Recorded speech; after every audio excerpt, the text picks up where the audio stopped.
So welcome, our beloved, brilliant brother Tapfuma.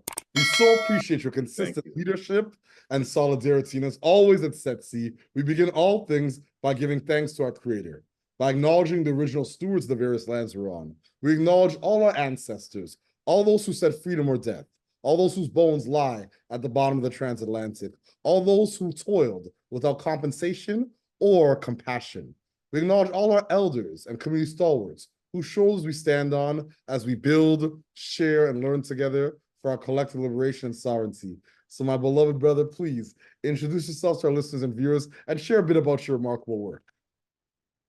Amazing, amazing. So firstly, thank you so much, Victor, for creating this platform, and highlighting the work that we are doing as fellow diasporans to advance really, but it's obviously a very nuanced, beautiful region, but creating the platform to highlight that and to showcase that. So yes, my name is Tapfuma Musewe. I'm the executive director of Afrifursa. Fursa means opportunities in Kiswahili and Arabic. So our focus is to actually shift the narrative here in Canada around Africa by highlighting opportunities for equitable exchange. So we move away from extractive relationships and single-sided relationships to something that is equitable and represents all stakeholders at the table. I also work in sustainable finance right now, and so I'm really focused on helping small and growing businesses in low and middle income countries raise finance for their entrepreneurial, socially driven pursuits. Ashe, Manasi Papa. Thank you so much for your leadership, my brother. So my next question, what's inspiring you right now in your work? What has you curious or what's keeping you up at nights? Yeah, that's a great question. So maybe I'll start with what keeps me up at night. Like working with these entrepreneurs in the missing middle. So they're either too big for microfinance, but too small for a commercial bank loan, for instance. Working with them to help them get the finance that they require to either for working capital, so to keep their business moving, or to grow, for expansion, and realizing that the whole funding and investing landscape is, especially in Africa, is typically 80% driven by foreign investment, foreign funding, especially in the tech and innovation space. It might be different in other spaces. So understanding there's a real mismatch between the capital that's supplied and the capital that's needed. So this is a really deep challenge that many, incredible people like yourself and others are really focused on trying to solve. And that's challenging for me because I work with these entrepreneurs and they do incredible things. They support their families and their communities, and ultimately their nations to grow. So that's a challenge. What inspires me is there's so much about the continents that I just don't know. And it's always inspiring when I come across entrepreneurs, when I come across people who are building businesses that are so innovative and are so necessary. So they're not innovating just for the sake of innovation, but to solve like deep, intractable issues. Whether it's access to power or sanitation, education, telehealth, emergency medical responses. I come across these incredible entrepreneurs who have the drive and the grit in a resource constrained environment to build something that's beautiful, and I think has a lot of longevity. And I'm just always inspired by those stories. Ashe, that's incredible. Thank you so much for that context. Really appreciate your leadership and all the work that you're doing for so many. My next question, what challenges and barriers do you face in your work, and what are some of the approaches you and your colleagues are taking to overcome these challenges and barriers? Sure. So because I'm based in Canada, um, and my work around facilitating investments, flows and innovation exchange, a lot of it I would say is dependent on good policy, because I think it's the way Canada operates. Canadians want, the confidence of government policy. We, from the private sector, also want to know we work in an enabling environment. But one of the challenges we have is that there's no coherent, intentional Canada-Africa economic engagement strategy or framework. And yet we're the mining capital of the world. So our exposure in Africa, as far as some of these industries, I would say legacy industries are concerned, is massive. But us as diasporans, when we want to, invest in a tech company or, bring African companies to Canada, or exchange, you know, we find that there's very little support. There's a very, we're very fragmented. So the support ecosystem is not coherent. And I think there's really a disconnect between, the fact that we get so much resource out of the continent that fuels the tech industry, so to speak, but very little support for African diasporans in particular that want to engage the continent from Canada.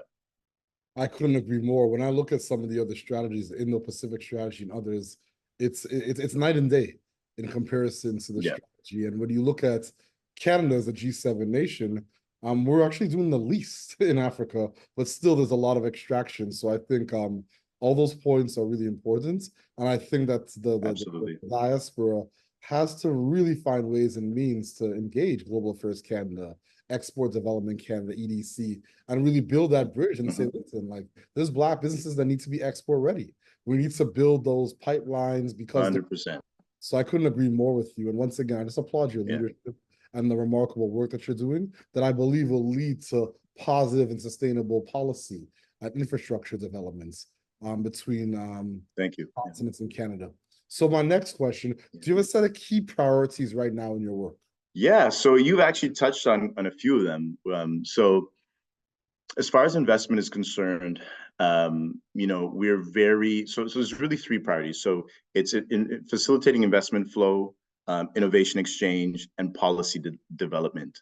So starting with the investment flows, we know a lot, probably most, I would dare say all, the VC and sort of PE investors in Africa, and also high net worth individuals, who are really engaged, particularly again in tech and innovation, because Afrifursa is focused on that.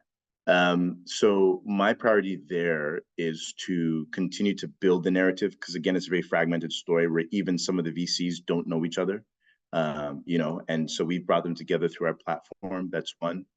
In the innovation exchange, a lot of it is about supporting Canada-based African diasporans who are building businesses. So some have actually relocated or actually created a headquarters in Canada in order to grow in that market, access resources, or grow into the American market. They feel like it's part of their journey that's important, and we want to see these entrepreneurs supported, in the ecosystem. So there's also kind of the other way of working with really Canada-based, again, entrepreneurs and diasporans who want to trade outside of Canada. So we are working currently with EDC on a program that will promote Black exporters and prepare them for execution of international trade strategy. And this is a critical piece for most businesses in order for them to just grow, grow their revenue and just grow as a business.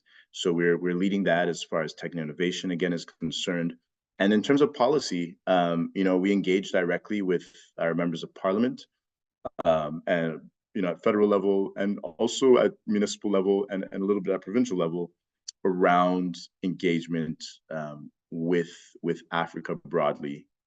So we're really pushing for the development of that Canada-Africa economic cooperation strategy in a way that reflects the priorities of the continent and the diaspora. That's incredible. Well done, my brother. Well done. So Thanks. My second last question, what is your ultimate goal and what does success look like and feel like to you and your colleagues? Yeah, so firstly, nothing about us without us. So, when it comes to mining, where we have a lot of exposure in Africa and anything else, when it comes to Global Affairs Canada, and our representation on the continent, when it comes to all these things, I want to see African diasporans represented. I want to see us there at these tables, at the decision-making tables. That's a big one, representing, our priorities.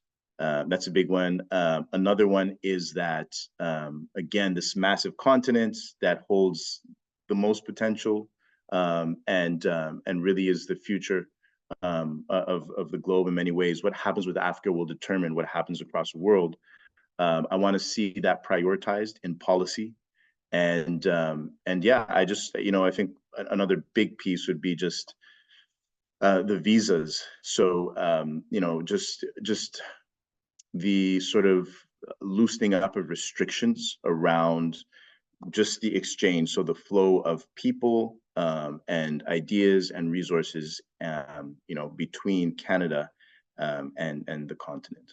Ashe, ashe, ashe. Thank you so much for your visionary leadership, my brother. But more importantly, all the actionable insights that are just no-brainers, but for some reason or another, there's just a lack of will, not skill, but will to make some of these things happen. So once again, I just appreciate your consistency, your diligence, your tenacity. My last question, do you have any closing thoughts or calls to action for our listeners and our viewers? Yeah, sure. So one of them is that, again, I think it's incumbent on each of us to make sure that we're represented.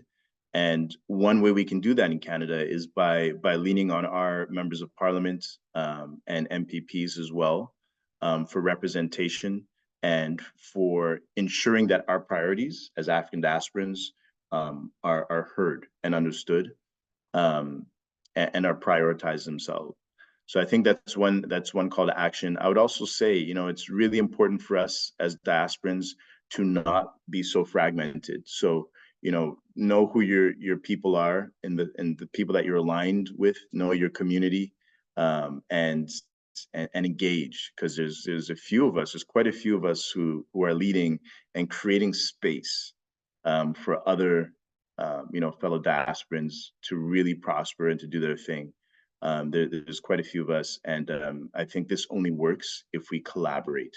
So we have a platform, and there's other platforms again that I'd encourage people to participate in, and keep building. Ashe. My brother, I appreciate you. You represent us well. You make our ancestors proud. I'm Thank you. honored to call you my beloved brother. Yeah, and I Blessed. always I'm looking forward to my sons hearing this interview.